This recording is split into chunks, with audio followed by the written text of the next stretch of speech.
Por Onde Você Passa de hoje vai falar sobre um personagem que nomeia praças, ruas e avenidas do país inteiro. Afinal, ele foi o presidente que mais tempo ficou no poder, além de criar diversos direitos trabalhistas. Ah, não podemos esquecer que ele também visitou a cidade de Bauru. Vocês já sabem de quem é que eu estou falando? Então fica aqui comigo que hoje vamos saber um pouco mais sobre Getúlio Vargas.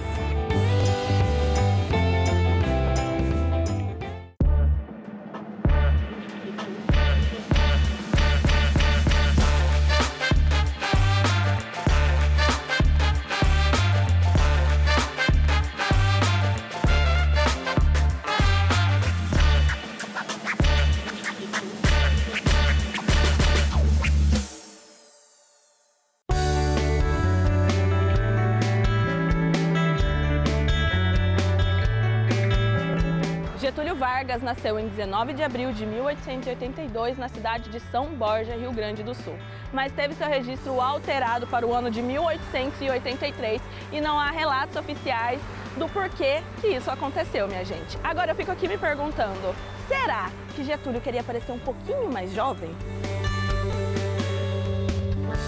Seguindo os passos de seu pai, Vargas entrou para o exército com apenas 16 anos. Como sargento, participou da disputa entre Brasil e Bolívia pelo território do Acre. Mas sua carreira militar não durou muito tempo. Getúlio Vargas decidiu sair das Forças Armadas e ingressar na Faculdade de Direito. Durante a graduação, Getúlio Vargas iniciou na carreira política e logo após a sua formação, se elegeu como deputado estadual do Rio Grande do Sul. Quase 20 anos depois, Getúlio se elegeu presidente da República devido a embaraços na política local. Tudo começou quando o presidente Washington Luiz resolveu acabar com o acordo existente entre a oligarquia paulista e a mineira. Em vez de indicar um candidato mineiro para sua sucessão, indicou o paulista Júlio Prestes. Insatisfeita, a oligarquia mineira aliou-se com a oligarquia gaúcha e juntas lançaram Getúlio Vargas para concorrer à presidência. Então foi assim que Getúlio Vargas se tornou presidente? Não, na verdade ele sequer ganhou as eleições. O que acontece é que o grupo que o apoiava organizou um levante militar contra Washington Luiz, derrubando ele do poder e transformando Getúlio Vargas no presidente provisório do Brasil, iniciando então a Era Vargas.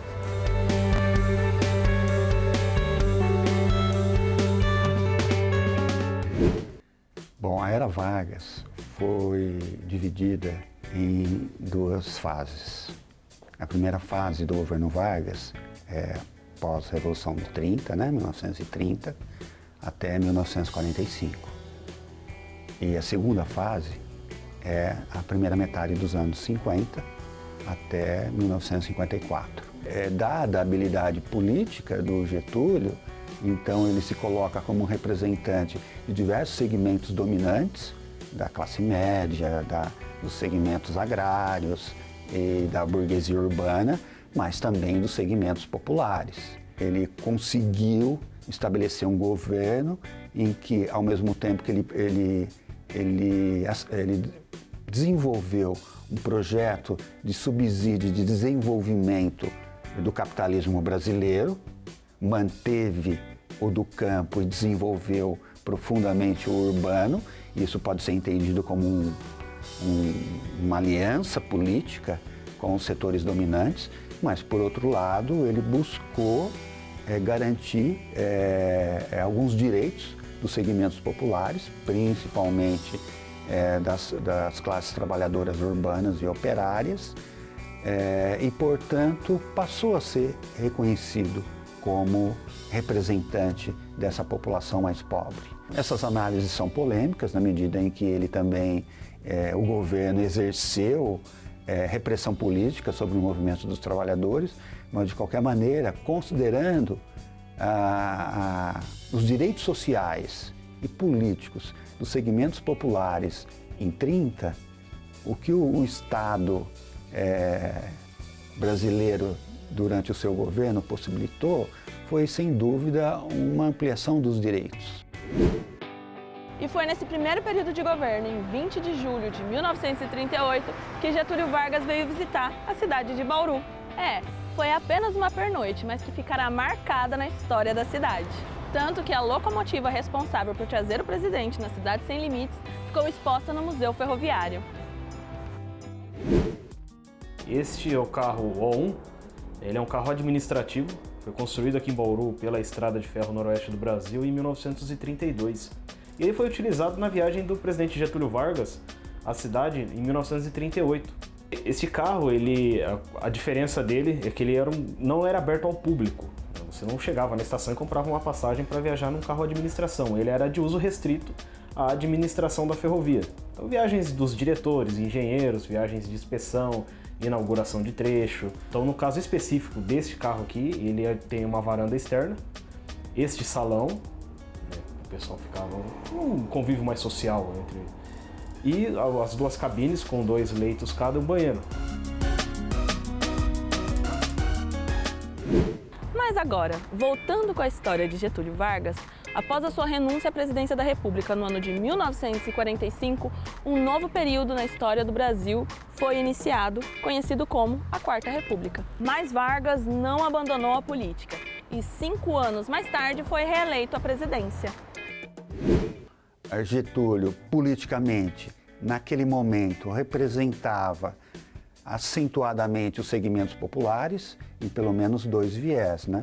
Porque havia sido eleito com uma grande quantidade de votos, com um aparato e uma festividade popular significativa, e essa popularidade vai estar expressa nos dias pós-morte, das manifestações de rua, da comoção da população, das lembranças que décadas depois permanecem em muitas pessoas idosas. Então, houve uma significativa popularização que checava a aliança política que ele estabelecia com os segmentos tradicionais, liberais, e que inclusive eram contra as políticas econômicas nacionalistas. Então, a morte do Getúlio, o suicídio, é resultado de um acentuado conflito político, em que essa aliança ou essa capacidade que até então havia de articular interesses políticos extremamente contrastantes estava naquele momento posta em xeque. Então, a morte talvez seja o único caminho que ele encontrou naquele momento de resolver a situação de pressão e de conflito em que ele, como presidente, estava inserido. Na sua carta de suicídio, Getúlio Vargas escreveu: "Serenamente dou o primeiro passo no caminho da eternidade e saio da vida para entrar na história." E entrou mesmo. Getúlio Vargas é conhecido como um dos presidentes mais controversos da história do Brasil. É visto por alguns como um líder forte, patriota, que defendeu interesses nacionais e modernizou o nosso país. Mas, em contrapartida, ele também é criticado pelo seu autoritarismo e violação dos direitos humanos. Fato é que nosso ex-presidente é homenageado em mais de 830 logradouros em todo o país.